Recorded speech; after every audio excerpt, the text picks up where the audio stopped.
అపోస్తుల కార్యములు 5వ అధ్యాయము 41వ వచనం. ఆ నామము కొరకు అవమానము పొందుటకు పాత్రులమని ఎంచబడినందున వారు సంతోషించుచు మహాసభ ఎదుట నుండి వెళ్ళిపోయి. హల్లెలూయా. దేవుని బిడ్డలారా,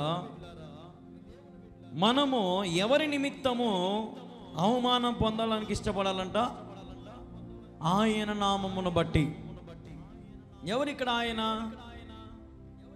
యేసయ్య. హల్లెలూయా. యేసయ్య నామము కొరకు అవమానము పొందుటకు పాత్రులమని మనం ఎంచుకోవాలంట. క్రీస్తు నిమిత్తము కలిగే శ్రమల్లో ప్రియ క్రైస్తవుడా, నీకు అవమానాలు వచ్చిన దేవుని నిమిత్తము నీకు నీ జీవితంలో అవమానాలు ఎటువంటివి నీకు ఎదురైనప్పుడు నీవు ఆయన నామాన్ని బట్టి నువ్వు దానికి పాత్రలో కావాలి, దానికి తల వంచాలా. కొంతమంది సేవకులను మనం చూస్తూ ఉంటాము. సేవ చేయాలని ఆశయం ఉంటుంది, సేవ చేయాలనేమో తలంపు ఉంటుంది. అన్నీ వదిలిపెట్టుకొని ఉద్యోగం అన్నీ రాజీనామా చేసేసి ఉన్న కొద్దిపాటి డబ్బుతో ఒక చిన్న స్థలం కొనుక్కొని ఒక చిన్న షెడ్ వేసుకొని సువార్త చేస్తూ ఉంటారు, జరిగిస్తూ ఉంటారు. కార్య ఆరంభంలో అందరూ బాగా వస్తారు. కార్య అంతం వచ్చినప్పుడు జనాలకి ఏమనిపిస్తుంది అంటే, రాబుద్ధి కాదు, వెళ్ళబుద్ధి కాదు, కూర్చోబుద్ధి కాదు, మాట్లాడబుద్ధి కాదు, ప్రార్థన చేయించుకోబుద్ధి. ఇట్లా మనం గమనిస్తూ ఉంటాం నేటి క్రైస్తవ జీవితంలో, క్రైస్తవ సమాజంలో. అప్పుడు ఈ సేవకురాలు అనుకుంటారు, నిజమైన సేవకుడు, నిజమైన క్రైస్తవుడు, నిజమైనటువంటి దేవుని సేవ కోసం వచ్చినటువంటి దేవుడు పిలిస్తే సేవ చేయాలని వచ్చినటువంటి సేవకులు ఏమనుకుంటారంటే, ఏ స్థితిలో ఉన్నా, ఎంత ఘోర అవమానమైనా నా దేవుని నిమిత్తము నేను దానికి పాత్రను అవుతాను అని అంటాడు. కానీ కొంతమంది మనం అంటూ ఉంటాము, అనవసరంగా నేను యేసు ప్రభుని నమ్ముకున్నాను, అనవసరంగా నేను యేసుక్రీస్తు వైపు తిరిగాను, ముందు నా బతుకు చాలా బాగుండింది, అన్యాయాలతో, మోసాలతో, టక్కర్లతో, సంతోషముతో, త్రాగుడుతో, వ్యసనాలతో, ఉద్యోగాలతో, చేతి నిండితే డబ్బు ఉంది. ఎప్పుడైతే మరి దేవుని నమ్ముకున్నానో, సేవలోకి వచ్చానో, బాప్తిసం పొందానో, రక్షణ పొందానో, నా బ్రతుకంతా కూడా రోజు రోజుకి ఏమైపోతా ఉందంటారు కొంతమంది, దిగజారిపోతా ఉంది. ఇట్లాంటి మాటలు మనం గమనిస్తూ ఉంటాం.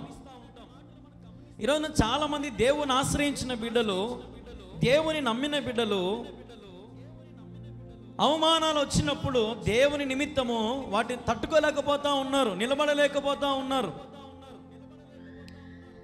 ఈరోజున దేవుని బిడ్డల వాక్యం సెలవిస్తూ ఉంది, కార్య ఆరంభము కంటే కార్య అంతము ఎంతో మేలంట. హల్లెలూయా, హల్లెలూయా. ఈరోజు మనం గమనిస్తే, మనం నిజంగా చెప్పాలంటే కార్య ఆరంభ శూరులం. మనం కార్య ఆరంభం చేయడం చాలా ఇష్టం మనకు కదా. ఇప్పుడు ఉదాహరణకి కొత్త ఇల్లు కట్టుకున్నాక రిబ్బన్ నేను కట్ చేస్తా అని తొందరపడతారా? తర్వాత ఇల్లంతా ఒక సంవత్సరం 2 సంవత్సరాల తర్వాత ఇల్లంతా బూజు పట్టింటుంది. అప్పుడు ఎవరన్నా నేను బూజు కొడతానంటారా? ఎవరన్నా ముందు పోతారా? ఇల్లు ఓపెన్ చేసేటప్పుడేమో ఆశ ఉంటుంది, అదే ఇంటిని బాగు చేసుకుందామంటే మాత్రము ఆశ రాదు. ఎంత క్లీన్ చేసినా ఇంతలే అక్క, ఎంతని తోమ్మంటావు, ఈ బోకులు ఎంత తోమినా ఇంతే మరకలే కదా, ఎంత ఉతికినా ఈ బట్టలకు మురికిపోదు, పోతే పోనీలే కదా. కొత్తలో ఉన్నటువంటి ఆశ, ఆసక్తి, ప్రేమ మనకు చివరి వరకు ఈ రోజున లేదు. బిడ్డలను కంటాము, బిడ్డలను ప్రేమిస్తాము, బిడ్డలను పెంచుకుంటాము, వారికి ఆలనాపాలు అన్నీ చూసుకుంటాము. ఒకానొక సమయం వచ్చినప్పుడు ఏమంటారంటే, వాడు నా మాట వినట్లేదు కాబట్టి నేను వాడిని చెయ్యిని వదిలేసిన, వాడు నాకు ఎదురు చెప్తా ఉన్నాడు నేను వారిని వదిలేసిన. ఇక్కడ మనం గమనిస్తే దేవుని నిమిత్తము మనం ఏం పొందాలంట? అవమానము పొందాలంట. హల్లెలూయా, హల్లెలూయా. అంతములో నీకు అవమానాలు వస్తాయమ్మా, గుర్తుపెట్టుకో. ఆరంభములో నీకు అందరూ పూలదండలు వేయచ్చు, పూల బాట నీకు వేయచ్చు. అబ్బా ఎంత గొప్పవానివి, ఏం ప్రసంగం చెప్తావు, ఏం వాక్యం చెప్తావు, ఏం పాటలు పాడతావు, అబ్బా ఏం మందిరము, ఏం కథ, అబ్బా సన్నిధి, ఆ కథ ఎన్ని బలం ఉంటాయి, భలే పొగుడతారు స్టార్టింగ్లో.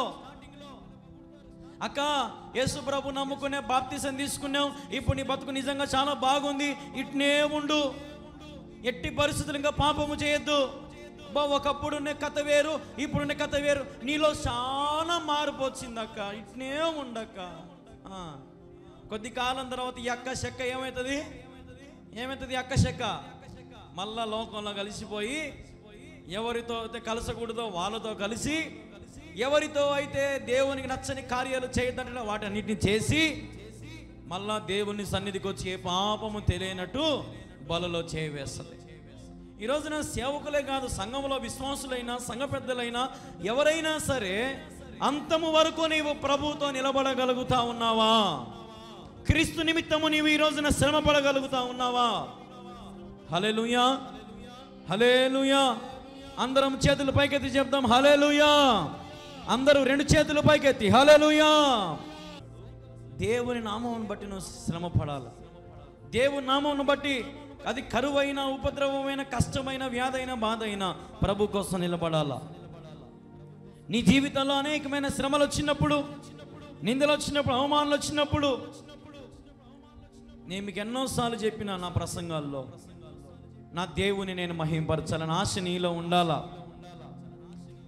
నేను ఎన్నోసార్లు చూసిన పెద్ద పెద్ద సభలకి మనం గమనిస్తూ ఉంటాము, అంబులెన్స్లలో తీసుకొని వస్తారు కదా, అంబులెన్స్లలో తీసుకొని వస్తారు, చచ్చిపోయే ముందరన వాళ్ళని అంబులెన్స్లో తీసుకొని వస్తారు. ఎందుకు?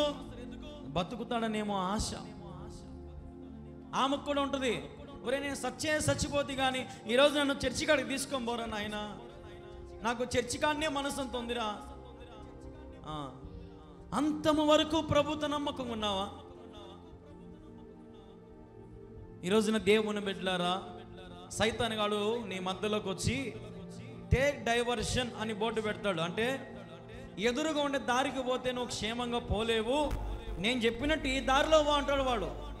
మనమేమనుకుంటామంటే ఇదే కదా మంచిది, ఈ దారికి పోతే సరిపోతుందిలే, బాగా స్పీడ్గా పోవచ్చు, ఎంజాయ్గా పోవచ్చు అని మనం అనుకుంటాము. కానీ స్పీడ్గా పోతే ఏం చేస్తుంది? మనల్ని బండి బోల్తా పడిపోతుంది. Speed thrills, but speed gives accidents. Speed వల్ల నీ జీవితానికి ఏం కలుగుతుంది? యాక్సిడెంట్స్ జరుగుతాయి. ఈరోజున దేవుడు అంటాడు, నిదానముగా నువ్వు పైకి వెళ్ళాలా. హల్లెలూయా. మెట్టగా ఉన్న మార్గం నడుచు, నేను సరళము చేస్తా. God is spoking today. ఈరోజు దేవుడు నీతో మాట్లాడుతున్నాడు. ఆయన మాటలు నీకోసమే మాట్లాడుతాను. క్రీస్తు నిమిత్తము శ్రమ పడుతూ ఉన్నావా? క్రీస్తు నిమిత్తము శ్రమల్లో నువ్వు ఆయన నిమిత్తము ఆయనతో నిలబడగలుగుతా ఉన్నావా? యేసుక్రీస్తు ప్రభువారు శ్రమల్లో వచ్చినప్పుడు ఆయన పారిపోయాడా? యేసుక్రీస్తు ప్రభువారు శ్రమల్లో వచ్చినప్పుడు, ఇబ్బందులు వచ్చినప్పుడు, ఆయనకు సిలువకు అప్పగిస్తున్న సమయంలో ఆయన ఏమైనా మాయమైపోయాడా? లేదే. అనేకమైన నిందలు, అనేకమైన అవమానాలు ఎందుకు పొందాడు ఆయన? అంతము వరకు ఆయన శ్రమ పడుతూ బతికాడు. అంతము వరకు తినక కష్టపడ్డాడు నీ కోసం. చివరి క్షణాలు వరకు, చివరి మాట వరకు నీ కోసమే ప్రయాసపడ్డాడు నా యేసయ్య. హల్లెలూయా. గట్టిగా చప్పలు కొడుతూ ప్రభును మహింపరచుకుందాం. హల్లెలూయా. చూడండి, ఒక మాట ప్రభు జ్ఞాపకం చేస్తున్నాడు. 1 పేతురు 4:13 క్రీస్తు మహిమ బయలుపరచబడినప్పుడు మీరు మహానందముతో సంతోషించు నిమిత్తము, చదవండి ఇప్పుడు, క్రీస్తు శ్రమల్లో మీరు ఏమై ఉండాలంట? పాలివారైనంతగా సంతోషించుడి. హల్లెలూయా. దేవుని ఆయన శ్రమల్లో మీరు ఏమై ఉండాలంట?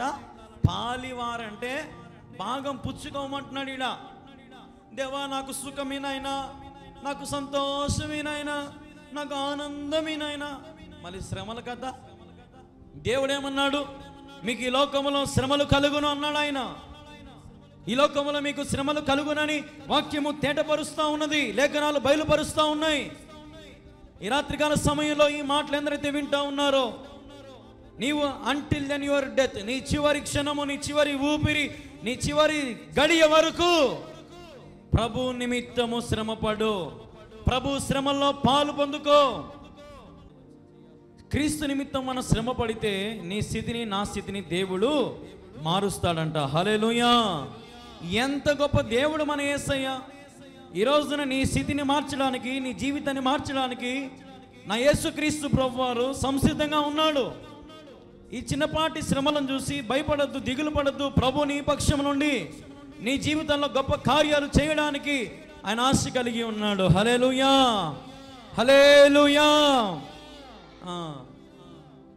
13 స్టార్టింగ్ చదవండి. ఇప్పుడు క్రీస్తు మహిమ బయలుపరచబడినప్పుడు మీరు ఎట్టుండాలంట? మహానందముతో సంతోషించు నిమిత్తము. ఎట్టుండాలంటమ్మా? మహానందంతో ఉండాలంట. ఉన్నాము మనము? మహానందముతో మనం ఉన్నామా? నీకు మహానందము నేను కలుగు చేస్తాను. Hallelujah, hallelujah. God giving you happiness. దేవుడు నీకు పరిపూర్ణమైన సంతోషం. నీకు ఏ సంతోషం లేదయ్యా, నాకు దిగులుగా ఉందయ్యా అని ఏడ్చుకుంటూ కన్నీరు మున్నీరు పెట్టి మనశ్శాంతి లేదయ్యా, నెమ్మది లేదా అంటున్నావేమో. దేవుడు అంటున్నాడు, ఆయన నిమిత్తము నువ్వు శ్రమ పడితే నీకు మహానందము కలుగు చేస్తాడు. ఎక్కడా? ఈ లోకములో కాదు సుమి. ఎక్కడా? పరలోక రాజ్యములు నీకు మహానందము కలుగు చేస్తాను నా దేవుడు. హల్లెలూయా. ఈ లోకములను శాశ్వత కాలము కాదు, గుర్తుపెట్టుకో. ఈ లోకము కొద్ది కాలమే. పైనన్నది శాశ్వతమైన లోకము, మహిమైశ్వర్య లోకము పైనన్నది దేవుని రాజ్యము. అసలు ఆ రాజ్యములో నీకు మహానందమునిస్తాడంట దేవుడు, సంతోషమునిస్తాడంట దేవుడు. చప్పట్లతో స్తుతిస్తూ ఆరాధిస్తూ గణపరుస్తూ పరిశుద్ధుడు పరిశుద్ధులని ఆరాధిస్తూ ఉంటే అసలు అట్లాంటి సంతోషం నీకు కావాలా? పరలోకములో ఏ సంతోషం అయితే ఉంటుందో దేవుని ఆలయంలో అంతో ఇంతో అలాంటి సంతోషమే మీరు పొందుకుంటారు. హల్లెలూయా. ఈ సంతోషం మీకు ఎక్కడ రాదు. ఈ సంతోషము నీకు కావలెనా? ఈ సంతోషము నీకు కావలెనా? ఈ సంతోషము నీకు కావలెనా? నాలో యేసు వచ్చినందునా, నాలో యేసు వచ్చినందునా. హల్లెలూయా. సంతోషం మనకి ఎందుకు వచ్చింది నాన్న? యేసు నాలోకి వచ్చాడు కాబట్టి సంతోషం వచ్చింది. చూడండి, ఒక మాట ప్రభు జ్ఞాపకం చేస్తున్న ఆదికాండము 4వ అధ్యాయం 10వ వచనం. అప్పుడు ఆయన, నీవు చేసిన పని ఏమిటి? నీ తమ్ముని రక్తము యొక్క స్వరము నేల నుండి నాకు మొరపెట్టుచున్నదంట. హల్లెలూయా, హల్లెలూయా, హల్లెలూయా. ఎక్కడి నుంచి మొరపెడతా ఉందంట మా స్వరము? అంటే ఇప్పుడు దాన్ని బట్టి ఇప్పుడు హేబేలు చచ్చిపోయినాడా చచ్చిపోలేదా? హేబేలుని ఎవరు చంపినారు? వాళ్ళ అన్న కదా. కయ్యోను చంపాడు చంపలేదా? కయ్యోను చంపేశాడు.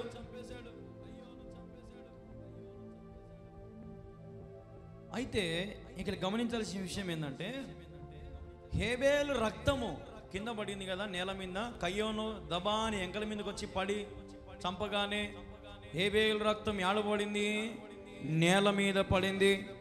కానీ రక్తం ఏం చేస్తుందంట? దేవుణ్ణి మొర్రపెట్టుచున్నదంట. హల్లెలూయా.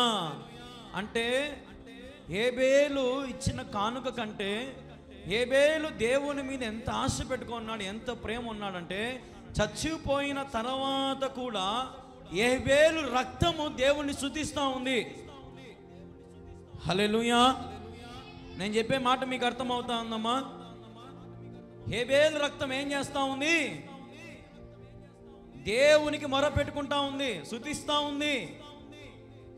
చూడండి, ఇక్కడ మరి చచ్చిపోయిన తర్వాత కూడా హేబేలు రక్తము దేవుని స్తుతిస్తూ ఉంటే ఇంకా నీ భక్తి ఏంది, నా భక్తి ఏంది నాకు అర్థం కావడంలా. ఏమ్మా, మరి నీ భక్తి ఎలాగుంది, నా భక్తి ఎలాగుంది? మరి హేబేలు చచ్చిపోయిన తర్వాత కూడా దేవుని స్తుతిస్తూ ఉన్నాడు రక్తముతో. మనం బతికున్నగాని ప్రభుని స్తుతించలేము, బతికున్నగాని ప్రభుకి మనం ఏమి ఇవ్వలేము. సజీవులుగా ఉన్నప్పటికీ కూడా నీ స్వరముతో ప్రభుని గణపరచలేవు. అసలు నువ్వు బతుకున్నావంటే కారణం ఏంది? నీ స్వరమే. అర్థమైందా? ఒకవేళ నువ్వు మౌనంగా ఉన్నావనుకో, ఏరా సచ్చినా పెట్టేట్రా అట్లుండవు, గమ్మున మాట్లాడరా ఏదో ఒకటి అంటున్నారమ్మా. అంటే నీ స్వరము బట్టి నువ్వు బతుకున్నావు అని అర్థం అవుతుంది. స్వరం దేవునికి, నీ స్వరము కావాలా, నీ స్వరం వినిపించాలా దేవునికి. ఈరోజు నీ స్వరం ఎక్కడెక్కడ వినిపిస్తున్నావు? ఒక రోజున ఒక వ్యక్తి దేవుని సన్నిధిలో పాటలు బాగా పాడేవాడంట. పాటలు బాగా పాడుతూ ఉంటే ఆ వ్యక్తిని దేవుడు బలంగా వాడుకుంటూ ఉన్నాడంట. ఒకానొక రోజున ఒక పెద్ద స్టేజ్ మీద అందరూ కూడా ఆ పట్టణంలో అందరు రికార్డింగ్ డ్యాన్స్ జరుగుతూ ఉందంట. రికార్డింగ్ డ్యాన్స్ జరుగుతూ ఉంటే ఇతను మంచి సింగర్ కదా, ఆ ఊర్లో వాళ్ళందరూ అన్నారంట, ఒరే నీ గొంతు భలేగా ఉంటుందిరా, అబ్బాయి ఏం పాడతావురా, నీ గొంతు సూపర్గా ఉంటుందిరా, నువ్వు పాడాలరా, ఇప్పుడు ఏదైనా ఒక పాట పాడాలరా అన్నాడంట. పైకి ఎక్కినాడంట. పైకి ఎక్కుతానే నేను అందరూ ఏమనుకుంటారంటే వీడు దేవుని పాట పాడతాడేమో అని అనుకుంటారు అందరూ. కానీ మహాభక్తుడు ఏం పాడినాడంటే ప్రేమాభిషేకం అని సినిమా పాట పాడినాడంట. ఏం పాడినాడంట? సినిమా పాట పాడినాడంట. అప్పుడే బండ్లో పోతాడంట పాస్టర్ బండ్లో పోతుంటే ఏంది గొంతు యాన్ని ఇన్నింటుందని చూసే ఎవరు? ఈ సంఘంలో పాట పాడే వ్యక్తి అంట. మరుసటి ఆదివారం చర్చికి వచ్చినాడంట. చర్చికి రాగానే పాస్టర్ నిలబడుకొని అమ్మ ఎవరైనా పాట పాడనంటే ఆయన లేచి వచ్చాడంట. అయ్యో నువ్వు ఇక్కడ పాడేంత స్థితి నీకు లేదు, కానీ ఎక్కడికన్నా స్టేజ్ మీదకి పోయి పాడుకో అయ్యా అన్నాడంట. అవమానం వచ్చింది. ఎందుకు వచ్చింది అవమానము?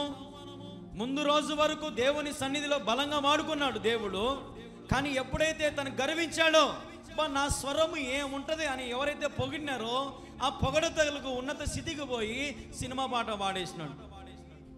దేవునికి అది ఇష్టమా? నీ స్వరము దేవునికి చాలా ఇష్టం తెలుసా మీకు? దేవునికి నీ స్వరము చాలా ఇంపార్టెన్స్ ఇస్తాడు దేవుడు. ఈ రోజున నా స్వరము కొన్ని వేల లక్షల మందికి వినిపిస్తూ ఉంది. హల్లెలూయా. నేను ఉండేది ఎక్కడో మారుమూల గ్రామంలో ఉన్నా, కానీ దేవుని మహాకృపను బట్టి ఈరోజు నా స్వరం ప్రపంచమంతటా యూట్యూబ్ ద్వారా అయితేనేమి, గూగుల్ మీట్ ద్వారా అయితేనేమి, టీవీ ఛానల్ ద్వారా అయితేనేమి, అనేకమైన సువార్త సభల నిమిత్తం అయితేనేమి, ఒక యవనస్తునిగా రాత్రింపగళ్ళు దేవుని సేవలో బహుబలంగా వాడుకుంటా ఉన్నాడు. ఒక ఆశ్చర్యమైన విషయం ఏంటంటే పాటలు పాడేంత వరకు నా గొంతు గొర్గొర్ అంటుంటుంది. ఎప్పుడైతే వాక్యము చెబుతానో గొంతు ఎంత స్పష్టంగా వస్తుందంటే అంత స్పష్టంగా వస్తుంది. ఎందుకు? నా స్వరము దేవునికి ఇష్టం. ఈరోజు మరి నీ స్వరము దేవునికి ఇష్టంగా ఉన్నది, మరి నీ స్వరముతో ప్రభువుని గణపరుస్తూ ఉన్నావా? ఇక్కడ హేబేలు రక్తము దేవుని మొరపెడతా ఉంది. చూడండి ఇంకొక మాట, ఆది కాండంలోనే కాదు కొత్త నిబంధనలో కూడా హేబేలు ఎక్కడో స్టార్టింగ్లో ఉన్నటోడు కొత్త నిబంధనలకు వచ్చినట్టు చూడండి. ఇప్పుడు హెబ్రీయులు రాసిన పత్రిక 11వ అధ్యాయం 4వ వచనం, విశ్వాసమును బట్టి హేబేలు కయ్యేను కంటే శ్రేష్టమైన బలి దేవునికి అర్పించెను. దేవుడు అతని అర్పణలను గురించి సాక్ష్యం ఇచ్చినప్పుడు అతడు ఆ విశ్వాసమును బట్టి నీతిమంతుడని సాక్ష్యము పొందెను. అతడు మృతి నొందియు ఆ విశ్వాసము ద్వారా మాట్లాడుచున్నాడు. ఏం చేస్తున్నాడంట? మాట్లాడుతున్నాడంట. చచ్చిపోయినాడు ఎట్ట మాట్లాడమ్మా? నాకు అర్థం కాదు. చచ్చిపోయినాడు మాట్లాడా, కానీ ఇక్కడ దేని బట్టి మాట్లాడట? అతడు మృతి నొందినయు, లాస్ట్ లైను 4వ వచనం లాస్ట్ లైను, అతడు మృతి నొందినయు ఆ విశ్వాసము ద్వారా. హల్లెలూయా. ఏ విశ్వాసము? దేవుడు నన్ను నీతిమంతునిగా ఎన్నుకున్నాడు. దేవుడు అంటే చాలా ఇష్టము. దేవుని మీద ఎంతో విశ్వాసం ఉంచాడు. దేవునికి శ్రేష్టమైన కొవ్విన దూడను దేవునికి వధించాడు. దేవునికి ఇచ్చినాడు శ్రేష్టమైన కొవ్విన గొర్రె పిల్లను దేవునికి వధించినాడు. ఏంది? చచ్చిపోయిన తర్వాత కూడా రక్తముతో దేవుని స్తుతిస్తూ ఉన్నాడు. అమ్మ హేబేలు, నువ్వు బతికుండగానే ఏం చేస్తూ ఉన్నావు దేవునికి? బ్రతికుండగా నువ్వు దేవునికి ఏమి ఇవ్వగలుగుతా ఉన్నావు? బ్రతికుండగానే నువ్వు ప్రభువుకి సమాధి కడుతున్నాం మనం ఇప్పటికీ దేవునికి. అందుకే ఒక భక్తుడు ఒక పాట రాసినాడు, బ్రతికుండగానే పేరున్న వాడవు, మరణించగానే శవానివి. మనిషి ఓ మనిషి ఓ మనిషి నీవెవరు? యాక్టరు వైనా డాక్టరు వైనా మంత్రివైనా ధనవంతుడివైనా బ్రతికుండగానే పేరున్న వాళ్ళవు, మరణించగానే శవానివి. మరణించగానే ఏమవుతామంట మనము? శవమే. ఇప్పుడు నేను ఎప్పుడన్నా ఏదైనా సమాధి కార్యక్రమాలకు ఎవరి దగ్గరికి వెళ్ళినప్పుడు సొంత కొడుకు అమ్మని ఎత్తుకొని పోతాం అన్నాడు, శవం ఎత్తుకొని పోతున్నాం అంటాడు. మా నాయన చచ్చిపోయాడని చెప్పడు, మా నాయన ఎత్తుకొని పోతున్నాం అన్నాడు, శవాన్ని ఎత్తుకొని పోతున్నాం. తొందర రాండి అన్నారు, గౌకిని రాండి. కడుపును పుట్టిన బిడ్డ కూడా ఏమంటాడు? చనిపోగానే శవం. ఈరోజున మరి నువ్వు యాక్టర్ కావచ్చు, డాక్టర్ కావచ్చు, లేదంటే నీ స్థితి ఏదైనా ఉండొచ్చు, వ్యాపారస్తుడు కావచ్చు, పేదవాడవై ఉండొచ్చు, ధనవంతుడు అయి ఉండొచ్చు, లేదంటే మిడిల్ క్లాస్ అయి ఉండొచ్చు, లేదంటే సెంట్రల్ గవర్నమెంట్ జాబ్ అయి ఉండొచ్చు, లేదంటే ఏ జాబ్ లేకుండా ఇంటి దగ్గర ఖాళీగా ఉండేవాడవై ఉండొచ్చు, దేవుని సేవకుడు అయి ఉండొచ్చు, విశ్వాసుడు అయి ఉండొచ్చు, సువార్థికుడు అయి ఉండొచ్చు. అది ఏదైనా సరే మరణించేంత వరకు నువ్వు ప్రభుని గణపరుస్తున్నావా? హేబేలు మృతి పొందినయు ఆ విశ్వాసము ద్వారా దేవునితో మాట్లాడుతున్నాడంట. ఇక్కడ దేవుని గణపరుస్తున్నాడు. ఇక్కడ దేవుడు కిందికి వచ్చి అంటాడు, కయ్యోను చూడు, నీ తమ్ముడు చూడు రక్తముతో కూడా నన్ను గణపరుస్తున్నాడు, ఎందుకు అట్లాంటి మంచోని నీతిమంతుని ఎందుకు చంపినావు అని దేవుని కోపానికి కయ్యోను పాత్రుడైనాడు. ఈరోజున ఎంతోమంది దేవుని కోపానికి పాత్రులై, దేవుని ఉగ్ర రూపానికి పాత్రులై, శాపాల చేత, శ్రమల చేత, అప్పుల చేత, వ్యాధి బాధల చేత కొట్టబడుతూ ఉన్నారు. దేవుని మీద విశ్వాసము లేక, దేవుని మీద ఆనుకోవడానికి ఆశ లేక, దేవుని మీద బ్రతకడానికి ఆశ లేక, ఈరోజు మనమందరం కూడా ఈ లోకంలో ఎట్లా పడితే అట్లా జీవిస్తాం, ముందు కొనసాగిపోతా ఉంది జీవితం. కొంతమంది అంటారు, నా బతుకు ఎట్టో కొట్ట సాగిపోతుందిలే, ఎట్లా కూడా నా బతుకు పోతా ఉందిలే, ఇంతకాలం ఎట్టో కూడా పోయింది, ఇంకా ముందుండే ఎంతకాలం బతుకుతాంలే నాయన, ఇంకా కొద్ది కాలమే కదా నేను బతికేది కదా. ఆ కొద్ది కాలం అన్నా ప్రభు మీద విశ్వాసం పెట్టుకో అమ్మా. ఆ కొద్ది కాలం అన్నా నీకు కాలు బాగలేదు, ఈడ్చుకుంటా ప్రభు కాడికి రా, ఇంటికాడ ఎందుకుంటావు? నీకు నడుము నొప్పులు ఉన్నాయి, వీల్ చైర్లు లేవా? వీల్ చైర్లు లేవా? హ్యాండ్ చేతులు పడుకునేట్టు లేవా? పోనీ నీకు ఇంట్లో పరిస్థితులు బాగలేవు, దేవుని ఆలయం లేదా ప్రార్థన చేసుకోవడానికి, వాక్యం వినడానికి? ఈ రోజున అపవాది నిన్ను టేక్ డైవర్షన్ బోర్డు పెడతాడు, ఇది ఇట్ట పో అంటాడు వాడు. నువ్వు గొర్రె మాదిరి వాడు చెప్పింది నిన్ను అట్నే పోతావు. వాడు కసాయోడు, గుర్తుపెట్టుకో, నమ్మించి గొంతు కోసే రకం వాడు. ఈరోజు మనం ఎన్నో మడ్రలు చూస్తూ ఉంటాము, మటలు ఎన్నో చూస్తూ ఉంటాము. ఏం చేస్తారో తెలుసా? మర్డర్ చేసే ముందర వానికి ఎవరైతే ఇష్టమో వాడిని పట్టుకొని వాడిని బెదిరించి ముందు, ఒరే ఇదిగో మీ అమ్మని చంపేస్తాం వాడిని తీసుకొని రాకపోతే, ఇదిగోరే మీ తమ్ముని చంపేస్తాం వాడిని తీసుకొని రాకపోతే అంటే వాడు ఏం చేస్తాడు? చచ్చినట్టు పిలుచుకోని వచ్చాడు, నమ్మిస్తాడు. ఒరే అడిగి పోదాం రారా, టీ తాగొచ్చాం రారా అంటాడు. అడిగి పోగానే పక్కకు పరిగెత్తబోతాడు, కథ వేరేగా ఉంటుంది. ఈరోజు నీ చుట్టూన్న వారిని నేను మోసం చేస్తున్నారు సైతాను శక్తుల చేత. వాడు ఎప్పుడు నేను మింగుదామా అని ఆశపడుతున్నాడు, గుర్తుపెట్టుకో. ఎప్పుడు నీ జీవితాన్ని నాశనము చేద్దామని ఆశపడుతున్నాడు వాడు. ఎప్పుడు నీ జీవితాన్ని అతలాకుతలము చేద్దామని ఆశపడుతున్నాడు వాడు. ఎందుకు వాని చేతిలో చిక్కబడతావు? ఈరోజు నా క్రైస్తవులు ఒక మాట గమనించండి, ఎదుగుదల మనం ఎదుగుతున్నామా లేదా అమ్మా? ఇప్పుడు నాకు 27 సంవత్సరాలు 28 సంవత్సరాలు దగ్గర నాకున్నాయి.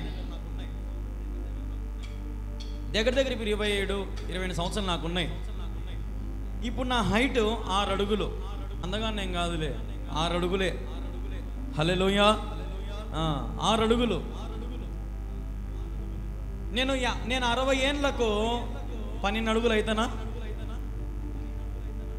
నేను చెప్పే ప్రశ్న మీకు అర్థమవుతుందా? 28 ఏళ్ళకు అంటే 30 ఏళ్ళకు 6 అడుగులు అయినా, ఇంకొక 30 ఏళ్ళు అంటే 60 ఏళ్ళకు నేను 12 అడుగులు ఎత్తు అవుతానా?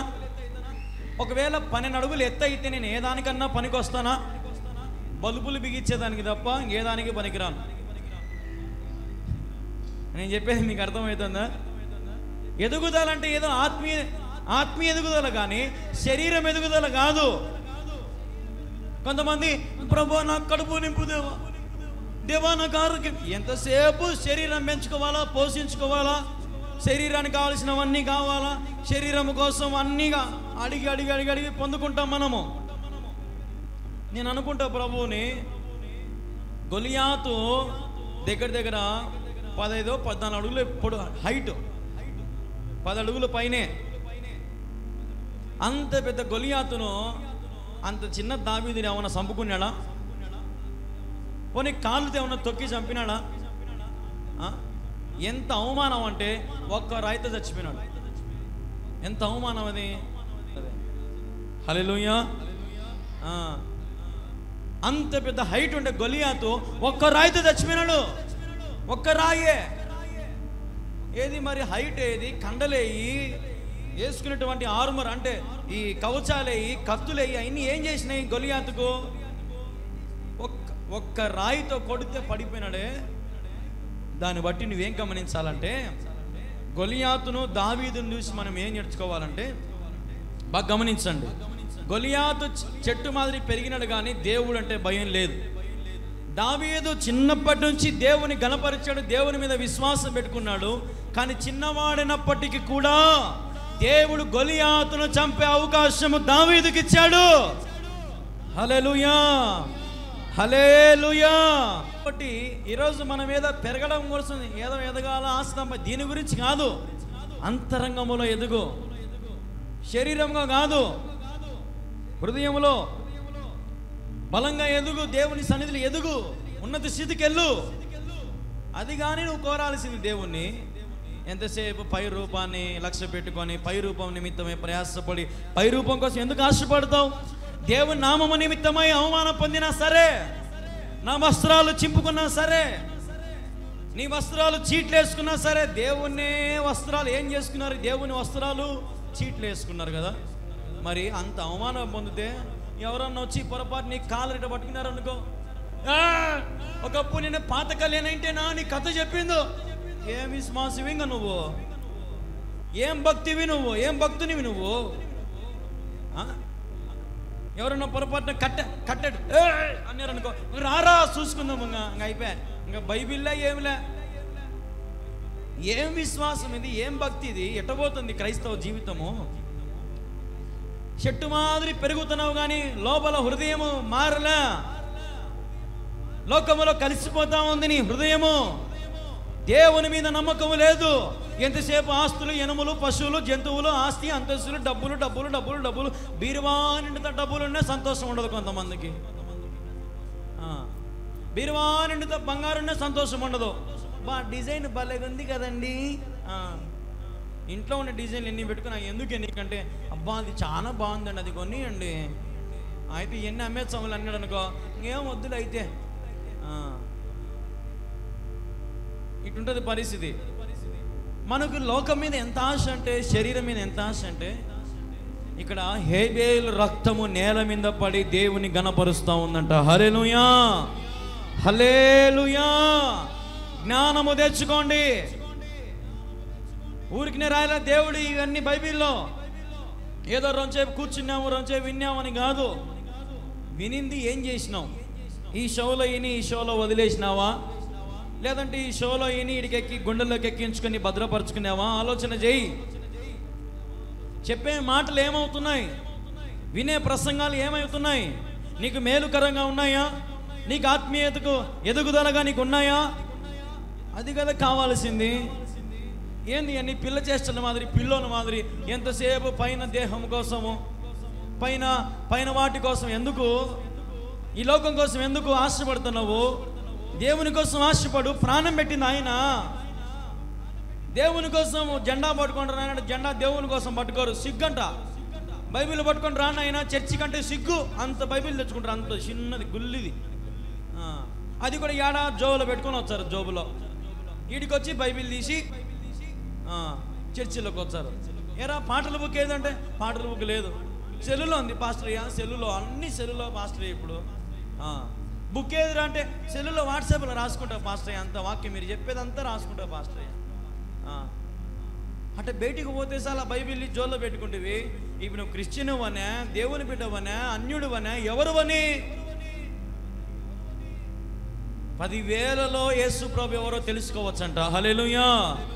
10,000లో శ్రేష్ఠుడు నా ప్రియుడు, 10,000లో శ్రేష్ఠుడు ధవళవర్ణులవాడు. నాకు రా తర్వాత. హల్లెలూయా, హల్లెలూయా. 10,000లలో అతి కాంక్షణీయుడు దేవుడు. అంటే 10,000 మందిలో కూడా దేవుని మనం గుర్తించచ్చంట. నువ్వు మళ్ళా 10 మందిలో అన్నా గుర్తింపు పొందుతున్నావా?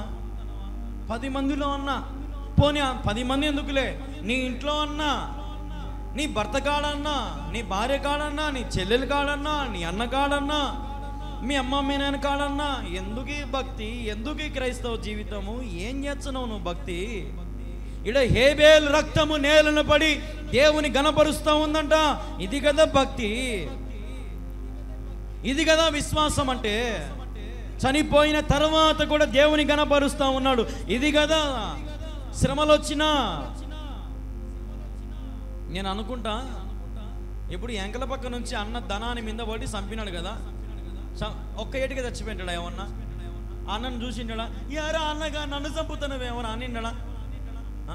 పోనీ చచ్చిపోయినాక రక్తం కింద వన్నాక, దేవా నన్ను చంపింది మా ఆయననే, వాడిని కూడా చంపేదేవా అని అన్నాడా?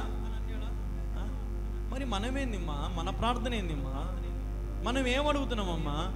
రోజు నాకు ఒక అత్తగారు ఫోన్ చేశారు. అత్తగారు, నాయనా నాకు చాలా ఇబ్బందిగా ఉంది నాయన, ఇంట్లో నా కోసం ప్రార్థన చేయను అని. ఏమ్మా ఏమి ఇబ్బంది అమ్మా, చెప్పుమ్మా, ప్రార్థన చేస్తాం లేదు, చెప్పమ్మా, ఏమి నీ సమస్య చెప్పమ్మా అని అంటే, అవునండి సమస్య దేంతో లేదు నాయన, నా కోడలు దాంతోనే ఉంది నాయన సమస్య ఎంత అని. అమ్మా ఏమ్మా ఏమైందమ్మా కోడలు సమస్య ఎంత ఏందిమ్మా అంటే, సమస్య ఎంత నా కోడలతో నాయన, నా మాట వినదు, తను ఇష్టం వచ్చినట్టు చేసుకుంటూ పోతుంది, ఎక్కడ చూసినా నాకు విలువలే, అందరితో నాకు నచ్చిన వాళ్ళతో కూడా పోయి మాడుతూ ఉంటుంది, అందరితో తిరుగుతూ అందరితో బాగా మాడుతుంది, అందరితో కలిసిపోతూ ఉంటుంది. నేనేమో ఎవరితో కలసను, నా ఇల్లు నాకు నచ్చినట్టు నేనే ఉంటా ఎప్పుడు. కాబట్టి అన్నా ఒక చిన్న ప్రార్థన, నా కోడలు కాలు ఇరిగేటట్టు ప్రార్థన చేయన్నా. దేనికోసం ప్రార్థన చేయాలంటమ్మా? వాళ్ళ కోడలకు ఏమి ఇరగాలంట? కాళ్ళు ఇరుగుతూ ఇంటిగా ఉంటుందని. చూడు ఏం ప్రార్థనలు చేస్తున్నారో, ఏం అవసరతలు అడుగుతున్నారో. నేను అన్నే, అమ్మ పొరపాటున దేవుడు నీ కాళ్ళు ఇంచుతో ఏం చేస్తావమ్మా? హల్లెలూయా. పొరపాటున దేవుడు నీ కాళ్ళు ఇంచుతే నీ పరిస్థితి ఏంది తల్లి? ఇంకా పువ్వు కూడా పెట్టదు నీ కోడలు. ఎందుకు? దొరికిందే ఛాన్స్. ఇంకా మంచం మీద పడితే ఇప్పుడే ఆకలేదు చంది నీకు, మళ్ళీ తిందులే, సాయంత్రం తిందులే, రాత్రి తిందులే, అప్పుడు నీకు సినిమా ఉంటుందమ్మా. కాబట్టి అట్లాంటి ప్రార్థన చేయకుండా కలిసిమెలిసి లక్షణంగా ఉండాలమ్మా అని చెప్తాను. అబ్బాయి ఇట్లాంటి ఫోన్లు చాలా వస్తాయి, ఒక్కొక్కసారి నా తలకాయ తినే ఫోన్లు కూడా వస్తాయి. మనసులో నవ్వుకుంటూ ఉంటా, కానీ పైకి వాళ్ళకి జవాబు ఏదో ఒకటి చెప్పి ఫోన్ కట్ చేసేస్తా. ఎందుకంటే అందరితో మాట్లాడదు కదా, తప్పదు, అందరితో మాట్లాడదు కాబట్టి తప్పదు. ఫోన్ చేసి ఈరోజైతే నేను సిద్ధపడుతున్నా, స్నానం చేసుకుంటున్నా, బాత్రూంలో స్నానం చేసుకుంటున్నా, ప్రార్థనకి సిద్ధపడుతుంటే ఫోన్ చేస్తానే ఉండరు, 10 ఫోన్లు 12 ఫోన్లు. బాత్రూంలో స్నానం చేసుకుని కూడా ప్రశాంతత లేదు. సరే బయటికి వస్తే ఎవరని ఎత్తుతే, అంకుల్ నా కోసం ప్రార్థన చేయి అంకుల్. చిన్న పిల్లోడు వాళ్ళ అమ్మ చిన్నపిల్లనికి ఫోన్ ఇచ్చి, టీవీలో కనపడే నెంబర్కి ఫోన్ చేయరా అని చెప్పింది. వాడు కొడతానే ఉన్నాడు. ఇంకా నాకు నేను ఎవరబ్బా అని చూసి ఈ పిల్లోడు, సరే నాయనా ప్రార్థన చేస్తాంలే నాయనా, నీ గురించి మీ అమ్మ గురించి ప్రార్థన చేస్తాంలే నాయనా అని చెప్పి కట్ చేసిన. చూడు ఇటుంటుంది నా పరిస్థితి ఒక్కొక్కసారి. ఎందుకు ఇప్పుడు నీ మాట చెప్తున్నాను? దేవుని నిమిత్తమును శ్రమ అయినా, ఇసుకైనా, బాధ అయినా, అది ఏదైనా సరే దేవుని నిమిత్తమును కష్టపడాలా. హల్లెలూయా, హల్లెలూయా. అందరు చెప్తాం హల్లెలూయా. క్రీస్తు నిమిత్తము శ్రమ కలిగినను క్రీస్తుతోనే నిలబడు. హల్లెలూయా. దేవుడు ఈరోజు మీతో మాట్లాడాలని నేనైతే నమ్ముతా ఉన్నాను. అందరు కళ్ళు మూసుకోండి, ప్రార్థన చేసుకుందాం. ప్రార్థన. సకల ఆశీర్వాదాలకు కారణభూతులకు తండ్రి నీకు స్తోత్రం. ఇంతవరకు నీ వాక్యాన్ని విని ప్రభా నీ సన్నిధిలో చేరి నేను స్తుతించే ధన్యత, ఆరాధించే ధన్యత ప్రభా నీవు మాకు ఇచ్చినందుకు నీకు స్తోత్రము నాయన.